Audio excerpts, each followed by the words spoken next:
Hello అండి అందరికీ. రీసెంట్గా హోమ్ మినిస్టర్ అనిత కొంతమంది వైసీపీకి సంబంధించిన సోషల్ మీడియా వ్యక్తుల గురించి అయితే మాట్లాడటం జరిగింది.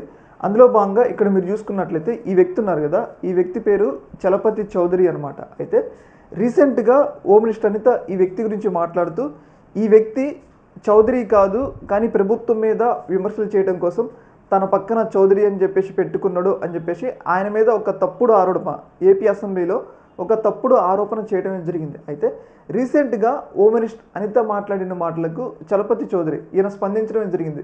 ఆయన చెప్తుంది ఏంటి అంటే, నేను రెడ్డి కాదు చౌదరియే, కావాలంటే తన యొక్క ఆధార్ కార్డు కానీ తనకు సంబంధించిన సర్టిఫికెట్లు అవన్నీ ఉంటాయి కదా, అవన్నీ కూడా ఐడి చూపిస్తూ ఆయన చెప్పడం జరిగింది. హోమ్ మినిస్టర్ అనిత సాక్షాత్తు ఏపీ అసెంబ్లీలో అబద్ధాలు మాట్లాడుతున్నా కానీ అక్కడ స్పీకర్ కూడా అడ్డుకోలేదు అని చెప్పేసి ఆయన ఏదైతే హోమ్ మినిస్టర్ అనిత మాటలకి ఆయన చౌదరియే రెడ్డి కాదు అని చెప్పేసి కొన్ని ఆధారాలు అయితే చూపెట్టడం జరిగింది. అంటే దీన్ని బట్టి ఏంటి అంటే ఏపీ అసెంబ్లీలో కూడా సాక్షాత్తు మంత్రులే అబద్ధం మాట్లాడుతున్నారు అని చెప్పేసి మనకైతే క్లియర్గా తెలుస్తుంది అనమాట.